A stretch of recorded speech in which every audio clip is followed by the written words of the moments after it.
Assalamualaikum warahmatullahi wabarakatuh. Perkenalkan, nama saya Cynthia Kusumawardana dengan NIM 20101094 dari kelas S1 TT08C. Cita-cita saya yaitu menjadi pengusaha yang sukses dan juga bisa bermanfaat untuk orang-orang di sekitar saya.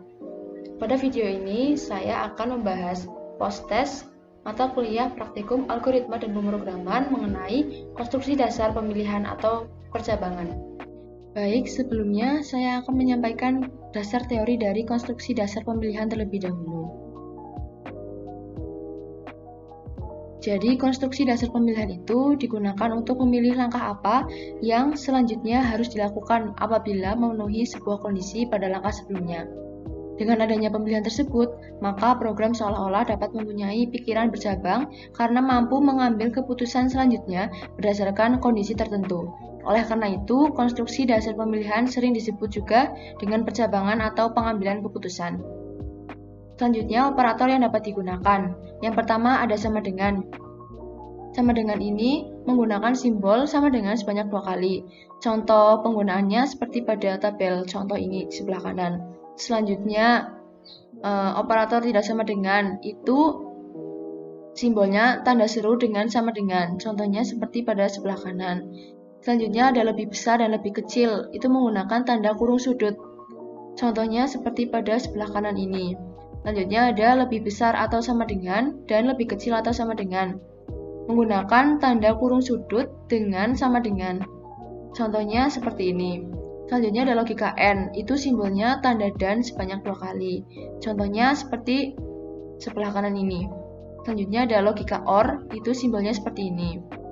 Dan logika NOT itu menggunakan simbol tanda seru, contohnya seperti ini.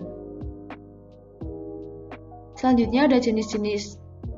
Yang pertama ada pemilihan tunggal. Pemilihan tunggal itu digunakan untuk menjalankan proses yang ada pada satu kondisi saja. Jika kondisi terpenuhi, maka proses yang ada di dalam kondisi tersebut akan dijalankan. Dan jika kondisi tidak terpenuhi, maka tidak ada proses yang dijalankan. Selanjutnya, pemilihan ganda.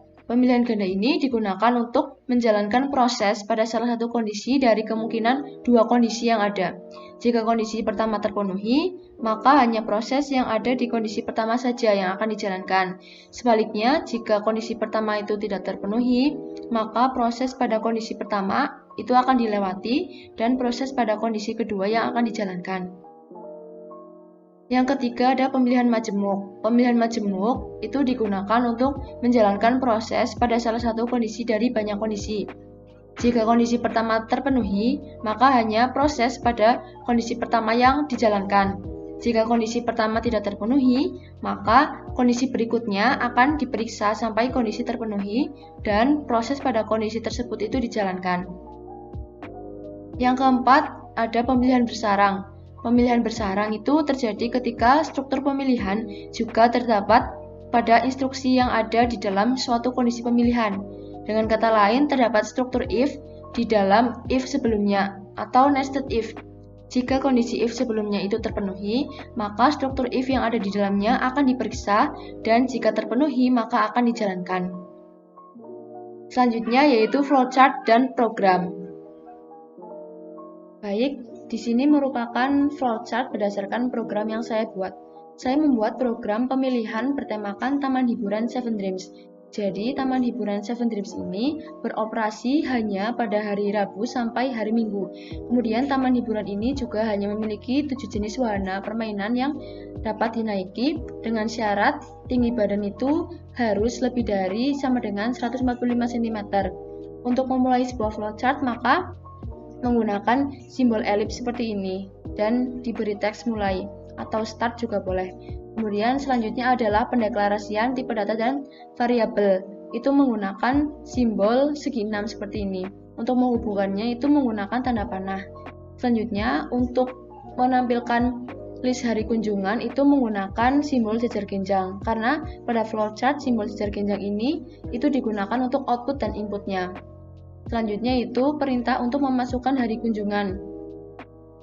Selanjutnya, masuk pada proses pemilihan. Jika hari itu yang diinputkan lebih dari sama dengan 3 dan kurang dari sama dengan 7, jika kondisi ini terpenuhi, maka akan menampilkan teks selamat datang di Taman Hiburan Seven Dreams, kemudian muncul list jenis wahana yang dapat dinaiki.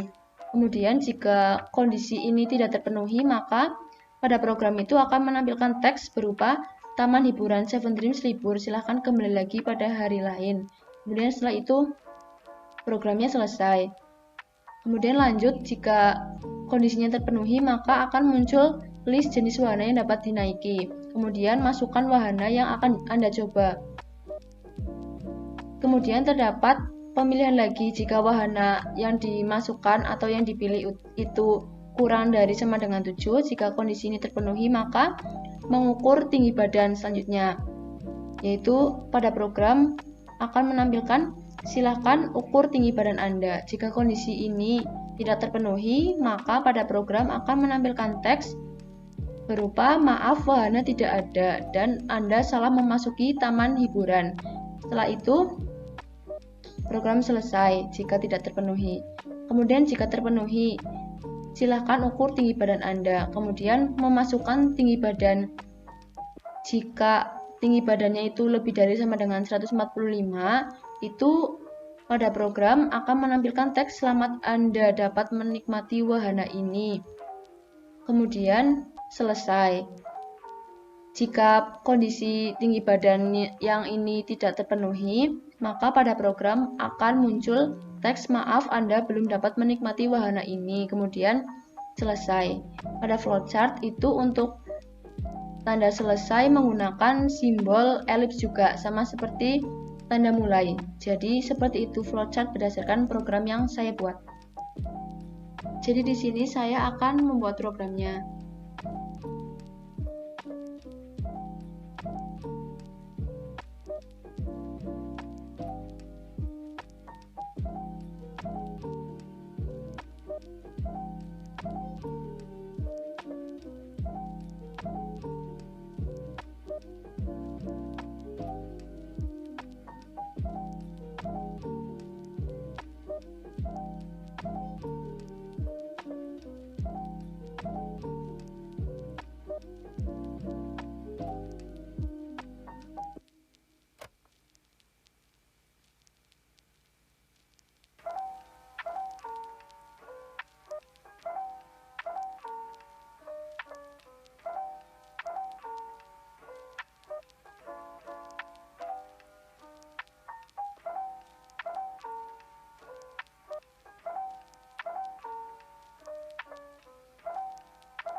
Di sini int hari dan int wahana itu pendeklarasian. Jadi variabel hari sama wahana itu menggunakan tipe data integer. Kemudian di sini untuk tinggi saya menggunakan tipe data float karena tinggi itu berkemungkinan tipe angkanya itu berupa bilangan desimal. Selanjutnya di sini untuk menampilkan identitas saya pada program, jadi saya gunakan perintah cout nama dan name. Kemudian di sini cout end line itu untuk mengakhiri baris. Selanjutnya di sini terdapat cout taman hiburan Seven Dreams agar pada program itu nanti muncul seperti ini judul dari program yang saya buat. Kemudian end line lagi. Kemudian di sini hari kunjungan. Saya menggunakan perintah cout lagi untuk menampilkan pada program. Di sini 1 berarti Senin, 2 berarti Selasa, 3 berarti Rabu, dan seterusnya. Kemudian di sini terdapat perintah masukkan hari kunjungan Anda. Yang dimasukkan itu angka, seperti yang sudah saya jelaskan. Jika hari kunjungannya itu hari Sabtu, maka yang diinputkan itu angka 6. Jika Minggu, maka angka 7. Kemudian di sini cin hari. Di sini variabel hari itu untuk ini hari kunjungan. Kemudian cout end line untuk mengakhiri baris. Kemudian di sini terdapat struktur pemilihannya.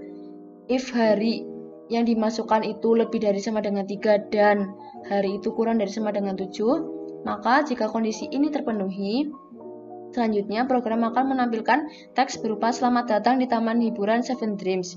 Dan kemudian akan memunculkan lagi list jenis wahana yang dapat dinaiki di Taman Hiburan Seven Dreams ini, yaitu ada 7. Jika ingin menaiki roller coaster, maka inputnya itu 1, histeria itu 2, tornado itu 3, dan seterusnya. Kemudian di sini terdapat perintah cout masukkan wahana yang akan Anda coba. Nah, di sini itu inputannya menggunakan angka. Seperti yang sudah dijelaskan, jika ingin menaiki roller coaster maka 1, histeria maka 2, seperti itu. Kemudian cin wahana. Untuk ini wahana, jenis wahana yang dinaiki. Kemudian end line. Kemudian ini cout yang ini itu agar program itu terlihat rapi. Kemudian di dalam struktur pemilihan yang hari ini terdapat struktur pemilihan lagi, yaitu pemilihan wahana ini. Jika wahana itu yang diinputkan kurang dari sama dengan 7, maka pada program itu menampilkan teks silahkan ukur tinggi badan Anda, yang berarti diperintahkan untuk mengukur tinggi badan. Kemudian cout masukkan tinggi badan Anda, yang mana jika tinggi badannya itu lebih dari 145 maka dapat menaiki wahana ini. Di sini saya menggunakan operator ternary sebagai struktur pemilihannya juga. Jika tinggi lebih dari sama dengan 145, apakah iya? Jika iya, berarti nanti program itu menampilkan selamat Anda dapat menikmati wahana ini. Jika tidak, berarti ini maaf Anda belum dapat menikmati wahana ini. Kemudian di sini ada else. Else di sini itu jika wahana yang diinputkan itu lebih dari 7. Di sini kan tidak ada di list, maka pada program akan menampilkan teks maaf wahana itu tidak ada. Kemudian Anda salah memasuki taman hiburan, dan di sini itu hanya pembatas agar program itu terlihat lebih rapi. Kemudian else yang di sini itu dari pemilihan yang hari. Jika pemilihan hari ini tidak terpenuhi, maka program akan menampilkan teks berupa Taman Hiburan Seven Dreams libur, silahkan kembali lagi pada hari lain. Seperti itu. Selanjutnya, coba untuk di-run. Namai programnya dengan Taman Hiburan Seven Dreams. Save.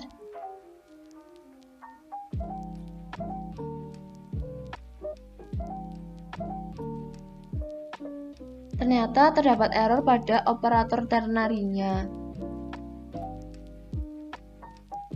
Di sini kurang tanda petik 2 karena di sini terdapat teks. Kemudian coba di-run lagi.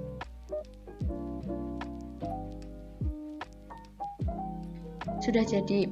Jadi di sini ada perintah untuk memasukkan hari kunjungan. saya akan memilih hari Sabtu.